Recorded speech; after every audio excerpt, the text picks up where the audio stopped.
Hi guys, இன்னைக்கு restaurant ஸ்டைலான pasta வீட்லேயே எப்படி ஈஸியாக செய்கிறதுன்னு பார்க்கலாமா? இதுக்காக முதல்ல நம்ம இந்த பாஸ்தா வேக வச்சு எடுத்துக்கணும். இதுக்கு நான் 2 டம்ளர் தண்ணி எடுத்திருக்கேன். தண்ணி நல்லா கொதிச்சதுக்கப்புறம் கொஞ்சமாக உப்பு, 1 டேபிள் ஸ்பூன் எண்ணெய் சேர்த்திக்கலாம். எண்ணெய் எதுக்காக சேர்த்துறோம் அப்படின்னா, அப்போ தான் அந்த பாஸ்தா எல்லாம் ஒன்றோட ஒன்று ஒட்டாமல் வரும். இப்போது இதெல்லாம் நல்லா மிக்ஸ் ஆகி அந்த தண்ணி நல்லா கொதிச்சு வரும்போது இந்த பாஸ்தா சேர்த்திக்கலாம். இந்த பாஸ்தா கொஞ்சம் நல்லா கலரி விட்டு ஒன்றோட ஒன்று ஒட்டாமல் இந்த மாதிரி வேக வச்சு எடுத்துக்குங்க. இது நல்லா வேக வச்சு எடுத்ததுக்கப்புறம் இந்த மாதிரி நல்லா வடிகட்டி ஒரு பாத்திரத்தில் தனியாக எடுத்து வச்சுக்குங்க. தனியாக எடுத்து வச்சதுக்கப்புறம் கொஞ்சமாக சில் வாட்டர் சேர்த்து அதனை கூல் பண்ணி வச்சுருங்க. இப்போது இன்னொரு கடாயில் 2 டேபிள் ஸ்பூன் எண்ணெய் சேர்த்துக்கிறேன்.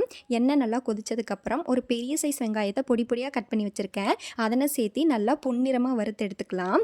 இந்த சமயத்தில் என்ன பண்ணுறோம் அப்படின்னா, இஞ்சி பூண்டு பேஸ்ட் நல்லா கிரைண்ட் பண்ணி வச்சுருக்கேன். இதையும் சேர்த்திக்கலாம். இதை சேர்த்து அதோட பச்சை வாசனை போகிற அளவுக்கு நல்லா ஃப்ரை பண்ணி எடுத்துக்கோங்க. இந்த சமயத்தில் நம்ம காய்களை சேர்த்துக்கலாம். கொஞ்சமாக கேரட், கொஞ்சமாக பீன்ஸ், கொஞ்சமாக கேப்சிகம் இதெல்லாம் பொடி பொடியாக நறுக்கி வச்சுருக்கேன்.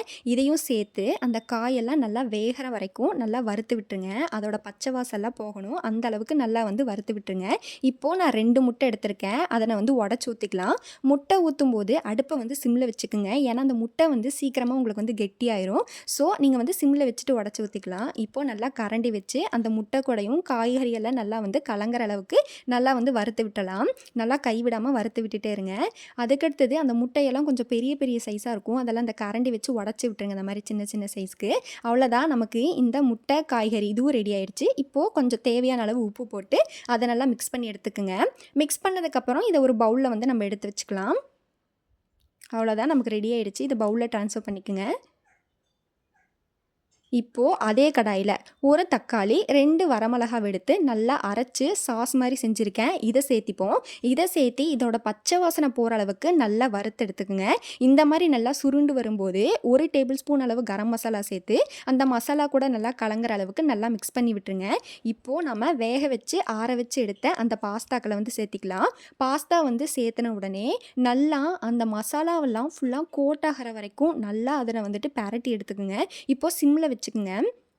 இப்போ கொஞ்சமாக தண்ணி சேர்த்துக்கலாம், அந்த மசாலாவெல்லாம் மிக்ஸ் ஆகிறதுக்காக. அவ்வளோதான், இப்போது நம்ம வறுத்து வச்ச முட்டைங்களை சேர்த்திக்கலாம். அந்த முட்டைங்களை சேர்த்து நல்லா ஃபுல்லாக மிக்ஸ் ஆகிற அளவுக்கு கலரி விட்டுருங்க. இப்போ அடுப்பை சிம்லேயே வச்சுக்கோங்க, ஏன்னா தீஞ்சிறதுக்கான வாய்ப்பு இருக்குது. அவ்வளோதான், நமக்கு ரெஸ்டாரண்ட் ஸ்டைலான பாஸ்தா ரெடி ஆகிடுச்சு. இப்போது மணத்துக்காக கொஞ்சமாக கஸ்தூரி மேத்தியும் கொஞ்சமாக கொத்தமல்லி தலையும் சேர்த்து சர்வ் பண்ணால் ரெடி. சரி, நம்ம டேஸ்ட் பண்ணி பார்த்துருவோமா? சூப்பராக இருக்கே. சப்ஸ்கிரைப் பண்ணிடுங்க. Bye guys.